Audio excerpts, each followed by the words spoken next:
தமிழ் மொழியையும் பண்பாட்டையும் வளர்க்க பெரிதும் துணை நிற்பது தனி மனித முயற்சியே என்ற அணிக்கு தன் கருத்துக்களை தொடங்க பேராசிரியர் விஜயகுமார் அவர்களை உங்கள் பலத்த கரவொலியோடு மேடைக்கு அழைக்கின்றேன். எங்கள் உயிரினும் மேலான அரங்கை நிறைத்திருக்கிற ரசிக பெருமக்களுக்கு வணக்கத்தை சொல்லி என் தலைப்பிற்குள் பயணப்பட ஆசைப்படுகிறேன். நீதிபதி அவர்களே, மிக அழகான தலைப்பு. நம்முடைய மொழியையும் பண்பாட்டையும் கட்டி காப்பாற்றுவதற்கு பெரிதும் துணை நிற்பது தனி மனித முயற்சியா கூட்டு முயற்சியா? நீதிபதி அவர்களே, இதுல என்ன சந்தேகம்? தனி மனித முயற்சி தான். கூட்டு முயற்சி எப்பவுமே குழப்பம். தனி மனிதர்கள் தான் இந்த தமிழையும் பண்பாட்டையும் மொழி உணர்வையும் கொண்டிருந்தார்கள். எத்தனை தனி மனிதர்கள்! ஒண்டமிழ்தாய் சிலம்படியின் முன்னேற்றம், ஒவ்வொன்றும் முன்னேற்றம். எழுந்திருவாய் இளந்தமிழா, கண்விழிப்பாய், இறந்தொழிந்த பண்டை நலம் புதுப்புலமை அனைத்தையும் படைப்பாய், தொண்டு செய்வாய் தமிழுக்கு துறைதோறும் துடித்து எழுந்த என்று அஸ்திவாரம் போட்டது புரட்சி கவிஞன் பாரதிதாசன் இல்லையா? இந்த கைதட்டல் எனக்கில்லை, பாரதிதாசனுக்கு.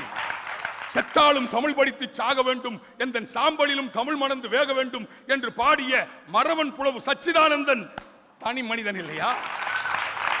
நாம் அறிந்த மொழிகளிலே தமிழ் மொழி போல் இனிதாவது எங்கும் காணோம் என்று பாடினானே. 11 மொழிகள் கற்றுக்கொண்ட ஆங்கிலேய பீரங்கியை தன் முண்டாசிர முட்டி தள்ளினானே பாட்டுக்கோட்டை என்கிற எங்களது பாரதி. அவன் தனி மனிதன் இல்லையா? இலக்கூட்டு முயற்சி. ஆட்டு வண்டியில் போய் ஒரு 12 வயது சிறுவன் பள்ளிக்கூடத்தில் சேர போகிறான். நீ சமஸ்கிருதம் படிக்க போகிறாயா, ஆங்கிலம் படிக்க போகிறாயா? சமஸ்கிருதம் படித்தால் அவ்வுலகை ஆளலாம், ஆங்கிலம் படித்தால் இவ்வுலகை ஆளலாம் என்று பேசினார்கள். உடனே சொன்னான் அந்த 12 வயது சிறுவன், நான் தமிழை படிக்க போகிறேன். தமிழை படித்தால் ஈருலகத்தையும் எல்லா உலகத்தையும் ஆளலாம் என்று சொன்னானே. அந்த தனி மனிதன் தான் தமிழ் தாத்தா ஊவேசா என்பதை இந்த மாமன்றம் மறக்க முடியுமா? தமிழ் தாத்தா ஊவேசா இல்லை என்றால் இலக்கியங்கள் இல்லை, எட்டுத்தொகை இல்லை, 10 பாட்டு இல்லை. மொழி அறிவிற்கு எங்கே போவீர்கள் மிஸ்டர் இனியவன்?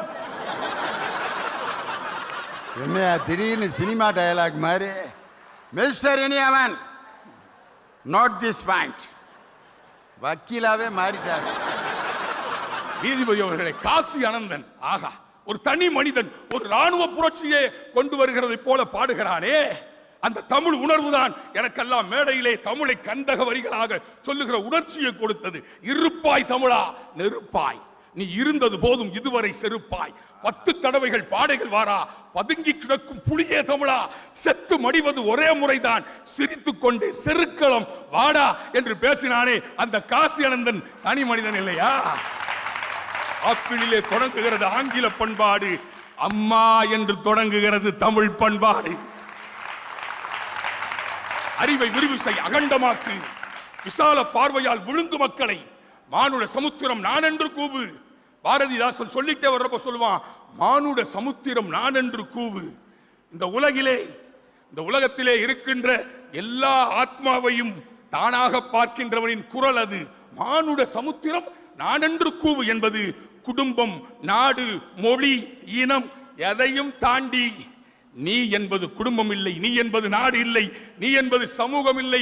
இந்த எல்லைகளை எல்லாம் கடந்து இந்த பிரபஞ்சத்திற்கே நீதான் பொறுப்பு என்று சொல்லிக் கொடுக்கிற ஒவ்வொரு மனிதனையும் தலைவனாக்குகிறானே, அதுதான் தமிழ் பண்பாடு. நீதிபதி அவர்களே, அவனா தமிழனா பிறந்ததுல ரொம்ப பெருமைப்படுறோம். ஏன் தெரியுமா? ஒவ்வொரு எழுத்தும் சொல். உலகத்துல எந்த மொழியிலும் இல்ல. ஆ என்றால் பசு, கா என்றால் சோலையை குறிக்கும், ஐ என்றால் தலைவனை குறிக்கும், ஈ என்றால் கொடு என்பதை குறிக்கும், ஓ என்றால் அம்பை குறிக்கும், பா என்றால் பாட்டை குறிக்கும், மா என்றால் விலங்கை குறிக்கும். ஒரு செய்தியை சொல்லி நான் நிறைவு செய்ய ஆசைப்படுகின்றேன். மகாத்மா காந்தியடிகள் அந்த தனி மனிதன். டார்வின் தியரி என்பது என்ன? குரங்கிலிருந்து மனுஷன் பிறந்தான். மகாத்மா காந்தி இந்த தேச தந்தை அந்த குரங்கு பொம்மையை வச்சு சொல்லிட்டாரே சார் பண்பாட்டை. தீயதை பார்க்காதே, தீயதை பேசாதே, தீயதை கேட்காதே. அந்த தனி மனிதன் மகாத்மாவானது மறக்க முடியுமா? தனி மரம் தோப்பாகாது என்று சொல்லுவீர்கள். தோப்புகளை நீங்கள் உருவாக்க முடியாது, தனி மரங்கள் தான் தோப்புகளாக உருவாகும் என்று சொல்லி வியக்க வைத்த ரசிக பெருமக்களுக்கு வருகிறேன், நன்றி, வணக்கம். நன்றி.